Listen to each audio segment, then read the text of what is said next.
आदाब नाज़रीन, मैं हूं ज़ाहिरा अली। जमीनी सतह से उठने वाली कहानियां हमेशा मुतासिर करती हैं। ऐसी ही एक कहानी की खुशबू जम्मू कश्मीर की चिनाब वैली से निकलकर मुल्क भर में फैल रही है। वादी चिनाब के रहने वाले एक नौजवान किसान तौकीर बागवान ने अपनी खेती करने के बदले हुए अंदाज से करीब 3000 किसानों की जिंदगियों को बदल कर रख दिया। तौकीर रिवायती खेती के बजाय खुशबूदार और फूल पौधों की खेती में एक नए मुस्तकबिल की तरफ अपने कदम तेजी से बढ़ा रहे हैं। तौकीर की मेहनत को मुल्क भर में शोहरत मिल रही है। पीएम मोदी ने मन की बात के 99वें एपिसोड में तौकीर की खेती का जिक्र किया और उनकी कोशिशों की तारीफ की। इतना ही नहीं, इस साल यौम आजादी के मौके पर मिनिस्ट्री ऑफ आयुष की जानिब से उन्हें अवार्ड से भी नवाजा गया। तौकीर ने अपनी मेहनत से रिवायती खेती को कैसे बदला, कैसे भदरवा को लेवेंडर की राजधानी के तौर पर नई पहचान दिलाई, कितना मुश्किल रहा उनकी कामयाबी का ये सफर, कैसे इलाके के किसानों को उन्होंने इस नई खेती के लिए तैयार किया और आगे क्या हैं इरादे, इन तमाम सवालों के जवाब आज हम खुद उन्हीं से जानेंगे। तौकीर साहब, बहुत इस्तकबाल है। सबसे पहले आपका सलाम टीवी में। जी, वालेकुम अस्सलाम जी। और सबसे पहले हम आपसे यही जानना चाहेंगे कि आपने शुरुआत कैसे की? इस खेती को रोजगार के तौर पर शुरू किया या शौक के तौर पर? बेसिकली तौकीर बागवान मेरा नाम है। बागवान जुड़ने से ही हम बागबानी में प्रोफेशनल है। मेरे दादा परदादा इस प्रोफेशन से जुड़े हुए थे, बागबानी करते थे हम। तो ये एक जीन्स में था, हमारे खून में, एक रगू में था। तो फूलों की खेती, बागबानी, ये सब अपने खून में था। तो इसी को करते करते देखते देखते तो हमने सोचा कि अब कुछ नया करें। जी। पूरे मुल्क भर में हम एसेंशियल ऑयल के साथ जुड़े हुए थे और सीडार ऑयल का हम काम करते थे। तो मार्केट्स में अक्सर डिमांड्स रहती थी कि लेवेंडर ऑयल, आपके पास क्लाइमेट है तो लेवेंडर ऑयल भी होना चाहिए, रोजमेरी है, टेस्टस माइनोटा है, मेडिसिनल क्रॉप्स के कुछ ऑयल्स हैं। क्लाइमेट है तो इस क्लाइमेट का फ़ायदा उठा के तो अगर इसकी तरफ आए तो बहुत अच्छा है। जी जी, बिल्कुल। तो यही करके हमने सोचा कि हम इसको करें। तो उसके बाद हमने थोड़ा सा पैच अपना पकड़ा जिसमें ट्रायल किया, जिसमें IIIMCSR एक डिपार्टमेंट है, उनकी मदद से, उनकी सपोर्ट से प्लांटिंग मटेरियल उनने बाहर से मंगवाया और हमें प्रोवाइड किया। तो छोटे से पैच में हमने जब उसको शुरू किया तो सक्सेस मिली, तो एक खुशी आ गई कि नहीं, ये यहाँ पे सक्सेस हो गया। जी जी, बिल्कुल। तो इसी को करते करते हमने काफ़ी किसानों को जोड़ा। फिलहाल तो 2-4 किसानों को पकड़ा।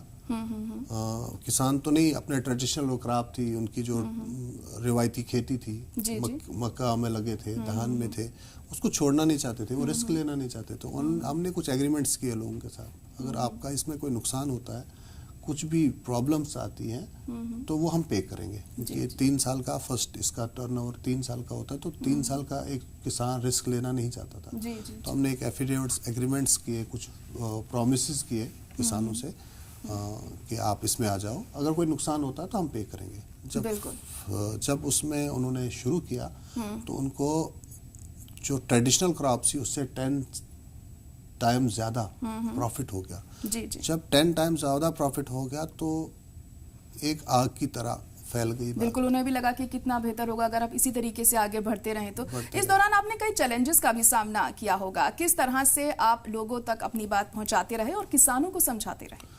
तो चैलेंजेस तो बहुत आए, चैलेंजेस बहुत आए। सब लोग, बहुत सारे लोग इसमें आ गए जिन्होंने बोला कि नहीं, ऐसा कुछ नहीं है, ये तो सब बेवकूफ़ बनाने वाली बात है, ऐसा कुछ नहीं होगा। फिर इसमें ऑयल एक्सट्रैक्ट करना है, ऐसा कोई ट्रेडिशन था ही नहीं, दिमाग में नहीं था कोई कि क्रॉप से भी, फूलों से भी कोई ऑयल निकलेगा, फिर वो बिकेगा, फिर उससे मुनाफा होगा। तो चैलेंजेस यही थी कि नेगेटिविटी बहुत सारी थी, जो काफ़ी लोग उसमें फैला रहे थे, नहीं ये गलत है, कुछ नहीं होगा इससे, ये बेवकूफ़ों वाला काम है, ये नहीं करो। तो मैंने आपको बताया कि हमने एग्रीमेंट्स दिए लोगों को कि नहीं, आपको अगर कोई भी नुकसान होता है इसमें तो हम पे करेंगे। तो ऐसे करते करते ये चैलेंजेस आए। फिर डिस्टिलेशंस की चैलेंजेस आई। जब क्रॉप हमारे पास तैयार होगी तो बहुत बड़ा चैलेंज आया कि अब क्रॉप तो तैयार होगी, अब करें क्या, तो इसको डिस्टिलेशन कैसे करें। तो डिस्टिलेशन यूनिट्स हमने पहले छोटे अपने लेवल पे तैयार किए, जो कुछ किसानों को बांटे। 2 जगहें थी हमारे पास जहाँ पे हमने किसानों को तैयार किया और वहाँ पे 2 डिस्टिलेशन लगाए। तो जब वहाँ से ऑयल प्रोड्यूस किया तो लोगों में एक हिम्मत आई। तो वही डिस्टिलेशन के बाद फिर IIIM CSR, जिसमें डॉक्टर इंदर सिंह हमारे उसके वाइस चेयरमैन भी हैं, हमारे मंत्री भी हैं, तो उनकी सपोर्ट से फिर उन्होंने पूरे इलाके में, उनसे जब हमारी बात हुई, उन्होंने बोला अब आपको इसकी टेंशन नहीं है तो हम आपकी ये प्रॉब्लम खत्म करेंगे। तो 13 डिस्टिलेशन यूनिट्स चिनाब वैली में उन्होंने फ्री ऑफ कास्ट तो उनकी भी आपको काफी हेल्प मिली। तो हाँ, बहुत ज्यादा, जैसे आपको आगे बढ़ने में भी दिक्कतें पेश नहीं आई होंगी। बिल्कुल, बहुत ज्यादा। और हमने ये भी देखा डॉक्टर साहब कि आपने साइंस और टेक्नोलॉजी की मदद ली। कुदरती वसाइल के होते हुए टेक्नोलॉजी का इस्तेमाल का ख्याल कैसे जहन में आया? देखो, आज के ज़माने में अगर हर चीज़ में अपडेट होता है इंसान। अब ट्रेडिशन में हम कपड़े पहनते थे तो पुराने टाइप के कपड़े होते थे, जी। हमारा फ़ोन इस्तेमाल नहीं होता था। ये सारी चीज़ें जब अपडेट हर चीज़ में इंसान हो रहा है, अपने खाने में अपडेट हो रहा है, अपने पहनने में अपडेट हो रहा है, अपने इस्तेमाल करने में, हर चीज़ इस्तेमाल करने, तो हम खेती में अपडेट क्यों ना हो? बिल्कुल। हम नए ट्रेडिशन से, नए तरीके से, हमने फॉरेन में देखा, बल्गेरिया में देखा, फ्रांस में देखा, लोग हाईटेक फार्मिंग कर रहे हैं। तो हमने बोला कि हम भी उस तरीके से क्यों ना करें। अगर वो लोग करते हैं, वो आगे बढ़ रहे हैं, वो पैसे भी कमा रहे हैं, सब हर चीज़ में आगे जा रहे हैं, तो हम अपने किसानों को, अपने इलाके को इस तरीके की तरफ क्यों ना लाएं ताकि वो भी हाईटेक हो जाए, हर किसान आगे बढ़े। बिल्कुल। और देखिए, इसी तरीके से आप लगातार अपना काम करते रहे और हजारों लोगों की जिंदगी आपने बदल दी हैं। कितने किसान खुद को अब लेवेंडर किसान कह रहे हैं आपकी वजह से? देखो, इसमें एक हमारे साथ अभी तक 2,500 से 3,000 के साथ जुड़ा है जो लेवेंडर की खेती कर रहा है। अब हमारे लिए बहुत आसान हो गया है। अब वही 3,000 किसान आगे बहुत सारे लोगों को जोड़ रहे हैं अपने साथ, जो ये लेवेंडर की खेती कर रहे हैं। लेवेंडर की खेती तक सीमित नहीं रहे हम। अब हमारे पास ऐसे भी युवा आ रहे हैं, ऐसे भी नौजवान आ रहे हैं जो वैल्यू एडिट कर रहे हैं। हमने वैल्यू एडिट प्रोडक्ट किए, इसमें 27 प्रोडक्ट हमने लेवेंडर के बेस के बनाए। तो वो भी हमने दर्शाया लोगों को, हम उसको भी सिखा रहे हैं लोगों को कि हम हर घर में एक रोजगार पैदा करें। अगर हम खेती कर रहे हैं, हम एंड प्रोडक्ट भी हम घर में ही तैयार करें। तो उसमें हमने बहुत सारी चीज़ें बनाई। धूप अगरबत्ती आज हमने घर घरों में छोटे छोटे सेटअप्स लगा के दिए लोगों को, जो धूप और अगरबत्ती बना रहे हैं, जो हेयर ऑयल्स बना रहे हैं, बाम ऑयल बना रहे हैं, सोप्स बना रहे हैं, हैंडमेड सोप्स और नेचुरल बना रहे हैं। तो ये चीज़ें अब हम लोगों को भी ये भी समझा रहे हैं कि खाली हम खेती तक नहीं रहे, हम एंड प्रोडक्ट भी बनाएं। तो बहुत सारे युवा जब कोविड था, कोविड में तो बहुत सारे युवा जो दिल्ली में थे, NCR में बहुत सारी जगहों पे बाहर काम करते थे, जब वो घर आए तो उन्होंने देखा तो हम तो गलत कर रहे हैं, हम घर छोड़ के इतनी दूर हैं, तो हमारे घर में काम है। तो आज वो सारे उसमें जुड़ गए हैं। बिल्कुल, रोजगार में भी काफी इजाफा हुआ होगा। वहाँ के जो तमाम नौजवान थे उन्हें काफी रोजगार मिला होगा। ये जो बेहतरीन पहल आपने की है यहाँ पर, बिल्कुल। और लेवेंडर की इस खेती से कश्मीर समेत मुल्क का नाम रोशन हुआ है। फ्लोरिकल्चर में आपने एक नया इंकलाब बर्पा किया है। बिल्कुल जी। तो किस तरीके से अब आप आगे का सोच रहे हैं? आगे क्या आपके प्लान्स हैं? देखो, अभी प्लान तो मैं बोलता हूँ तो अभी तो बहुत शुरुआत है। इसको हम उत्तराखंड, जम्मू कश्मीर, आसाम, जो हमारे हिंदुस्तान में जितने भी एरियाज हैं, इस क्लाइमेट के साथ हम उन सबको टच कर रहे हैं। पिछली बार हमने उत्तराखंड को बहुत सारा प्लांट्स दिया, जम्मू कश्मीर से आसाम को दिया, हिमाचल को दे रहे हैं। तो टारगेट ये है कि पूरे इंडिया में हम इसको लेवेंडर का हम इंपोर्टर ना रहें, हम एक्सपोर्टर बने। हम पूरे इंडिया से एक्सपोर्ट करने वाले बने, हम इंपोर्ट करने वाले ना रहें। तो प्लान ये है कि हम पूरे इंडिया को लेवेंडर में लाएंगे। लेवेंडर के साथ साथ एरोमेटिक क्रॉप्स बहुत सारी हैं, रोजमेरी है, टेस्टस माइनोटा है, जो इन एरियाज में बन सकती हैं, तो हम उन पे काम करेंगे। उसके बाद मेडिसिनल क्रॉप में बहुत सारी चीज़ें हैं जिनकी कॉस्टली चीज़ें हैं। हमारा बल्गेरियन रोज है, 8 से 10 लाख रुपए पर केजी उसका ऑयल जाता है। तो ऐसी क्रॉप्स हैं जिनमें इनकम 10 टाइम से ज़्यादा हो सकती है। और गवर्नमेंट की भी काफ़ी स्कीम्स हैं। गवर्नमेंट भी चाहती है कि ये लोग आए तो ये काम करें इसमें और सारे लोग मुनाफा कमाएं। टारगेट बस यही है कि हम इंपोर्टर ना रहें, हम एक्सपोर्टर बने। पूरे इंडिया में जहाँ भी हमारा इस टाइप का क्लाइमेट है, हम इस क्लाइमेट को प्रॉपर यूटिलाइज करें और इन किसानों की भी इनकम डबल करें और एक्सपोर्टर भी बने। बिल्कुल।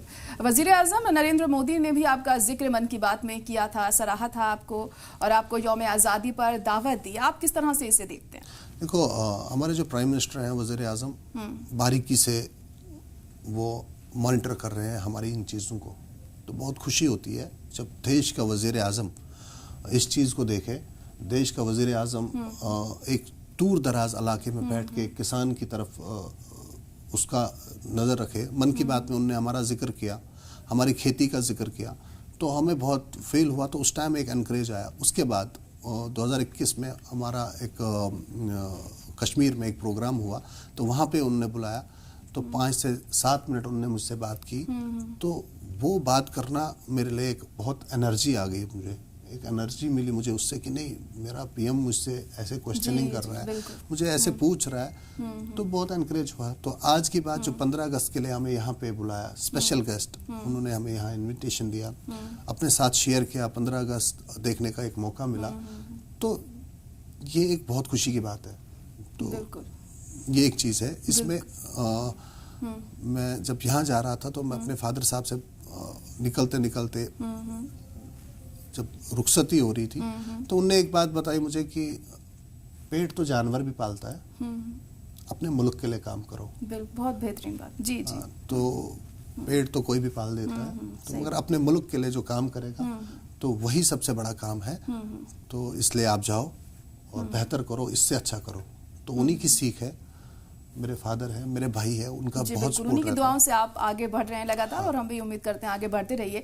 आपको मिनिस्ट्री ऑफ आयुष की तरफ से भी एजाज़ किया गया था, तो उससे भी आपको काफ़ी हौसला मिला होगा, काफ़ी तरक्की करने में भी आप काफ़ी मुतासिर हुए होंगे। बिल्कुल। मिनिस्ट्री ऑफ आयुष, मैंने आपको बताया कि डिपार्टमेंट्स जो है, अगर कोई काम करे तो उसके पेश रहता है, उसकी सपोर्ट में रहता है, उसको आगे आता है। तो पहला दौर था, जो पहले दौर का तो पता नहीं है, आज के दौर का मैं बता रहा हूँ कि ऑनलाइन जो डिजिटलाइज हो गया है, बहुत सारी चीज़ें आसान हो गई है, बहुत सारी चीज़ें नज़दीक आ गई हैं, डिपार्टमेंट्स आगे आते हैं, तो डिपार्टमेंट इनकरेज कर रहे हैं। तो अभी डिपार्टमेंट ऑफ आयुष ने जो ट्रीटमेंट दिया हमें यहाँ पे, तो बहुत खुश हुए हमसे, बहुत इनकरेज हुए हम उस चीज़ से। तो अब मकसद ये है कि अब इसके अलावा भी जो मेडिसिनल क्रॉप में, इसके भी हाई आल्टीट्यूड्स पे बहुत सारी लैंड्स हैं जो बेकार है, सालों से बेकार है, हम उनको भी यूटिलाइज करेंगे, उनको भी तैयार करेंगे, उन गरीब किसानों का भी रोजगार पैदा करेंगे यहाँ पे, और अपने मुल्क का भी नाम खड़ा करेंगे। बिल्कुल, हम भी उम्मीद करते हैं कि आपकी इस मेहनत के जरिए मुल्क का नाम रोशन हो, और जैसे आप काम कर रहे हैं इसी तरीके से आप आगे करते रहें, रोजगार में भी इजाफा होगा और आगे बढ़कर आपको खूब तरक्की मिले। हम भी यही दुआ करते हैं। आपका बहुत शुक्रिया हमारे साथ जुड़ने के लिए। फिलहाल दीजिए इजाजत। आदाब। शुक्रिया।